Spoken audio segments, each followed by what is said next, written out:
Hi there, my name is Brady Jensen, and for my formal presentation, I have chosen to do it on the hidden costs of organizational dishonesty.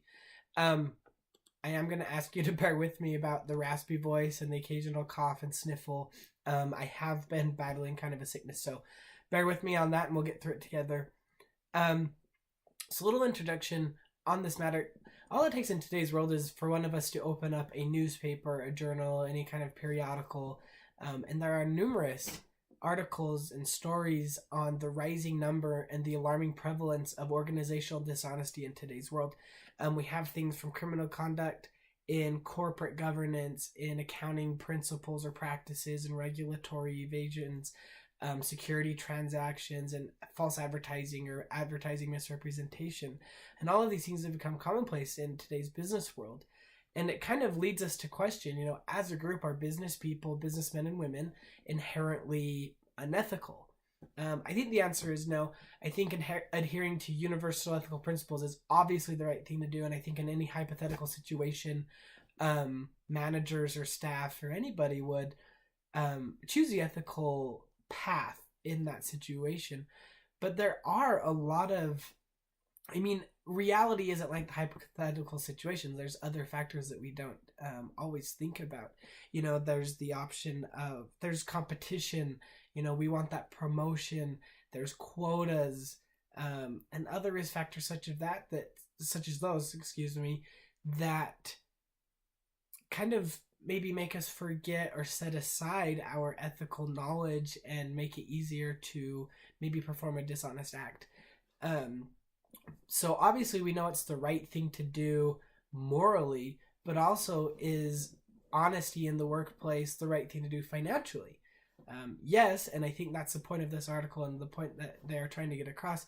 There's a lot of financial outcomes that come with unethical and dishonest behavior in the workplace that um, go unnoticed and are very financially hurtful for companies.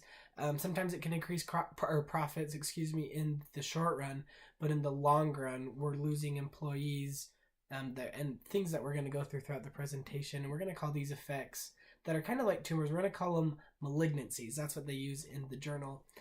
So the first malignancy that is pointed out is reputation degradation.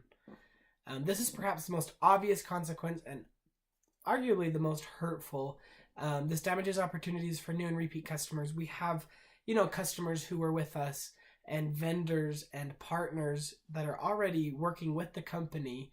But when we act dishonestly or we go behind their backs or we do something, incorrect or we lose their trust, they aren't going to come back. But also, they're not going to be telling people. They're going to spread this news, and we aren't going to be getting new customers, new vendors, new partners. Therefore, our profits are going to decrease in the long run. This is where some poor performance, a company suffering from poor performance, can come back and can gain the trust easy if they, start doing the things of an early turnaround. They hire a consulting group, they get rid of the management that was there before. If they start showing people that they're making an effort, it helps gain that trust back quicker. But when a company is perceived as corrupt, that is when it is hard to gain that trust back, and it is way more difficult and sometimes impossible to gain the trust of those vendors, those clients, and those business partners, which puts the company in a very long and hard uphill battle, financially and in all manners, to be honest. The second malignancy that is pointed out are mismatches and matches between values of employees and the organization. So we have mismatch for organizational dishonesty. So this is where we have ethical employees, good employees, productive employees working in a dishonest company. They don't fit in. Their approach to do dishonorable things and unethical things, they have low job satisfaction because they might do it or they might not do it and then feel like they're being punished because they didn't take part in this.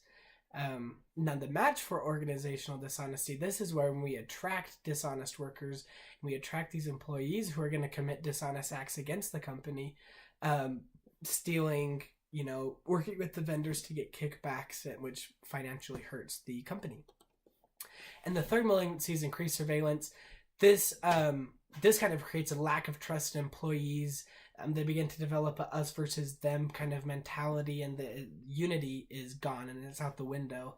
Has poor team spirit. Sometimes this leads people to do dishonest things because they feel like they're competing against the company, or they're up against the company or pitted against them. There are some health consequences. Studies have shown, depression, paranoia. This diminishes productivity, increases absenteeism, workers don't show up, and low job satisfaction, which also hurts productivity, which in turn hurts our profits. But also there's a perception by managers that these surveillance systems are working, which leads them to buy more and invest more money in them, which leads to increased costs that aren't returning any sort of investment because our employees are feeling not trusted and scared. So these are some of the malignancies that I wanted to cover. And I do believe that corporate dishonesty has a financial, in the long run, in the short run, sometimes not in the short run, but always in the long run, has a financial hurt to the company. And so it is cheaper and more effective to be honest from the get-go. And there's my presentation. Thanks for tuning in.